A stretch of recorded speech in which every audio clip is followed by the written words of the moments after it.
Hello guys, good afternoon. Nandito po tayo sa isang ilog. So adventure lang po tayo dito guys. So napakaganda ng mga seawall dito. Ayan po guys. Dito kami sa sa Barangay Kalumagon. Ayan po. So napakaganda ng mga views dito. Ang ganda, ayan. And may ilog diyan parang sapa. Ayan guys. Napakaganda ng kanyang views.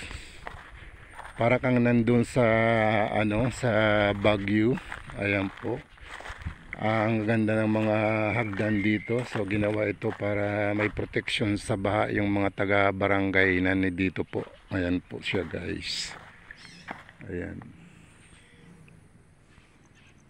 So ayan guys, tuloy-tuloy po tayo sa paglalakad dito. Ayan, napakaganda po ng daanan dito guys. Ang taas ng wall, ayan po.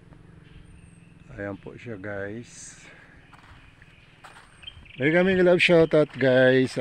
Good afternoon, shoutout po sa ating mga followers, sa ating mga subscriber dyan. So adventure po muna tayo dito sa isang ilog na mayroong ginawang mga wall dito na napakataas. Ayan siya guys. Ayan, hello. So ipapakita ko po sa inyo ang kagandahan ng na ito, ng ilog na may wall dito. Ayan pong ilog sa baba. Ayan, shoutout guys. Good afternoon. Ayan.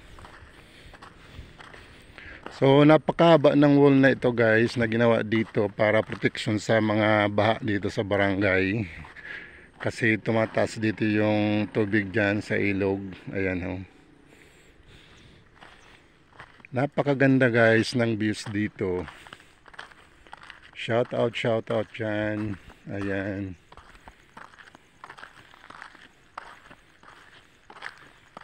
Ayan po. May kubo-kubo dito guys. Ayan. Shoutout. So hindi na tayo tutuloy doon kasi medyo malayo na tayo. Ayan. So pabalik na po tayo guys. Ayan po, ang ganda-ganda ng views dito. Tingnan nyo guys. Ayan.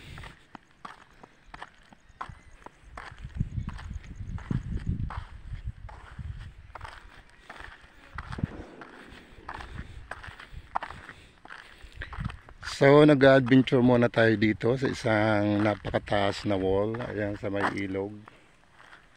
Ayan po guys.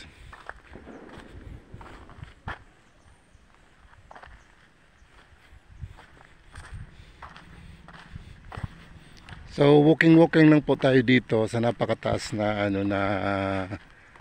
wall dito sa may Barangay Kalumagon. Parte na po ito ng Kalumagon, Bulan, Sorsogon. Ayan po siya guys. So ang ganda-ganda ng view, tingnan nyo. Ayan po. So dyan sa baba, ilog po yan. So pag malaki ang tubig, so lumalaki po yan. Ayan.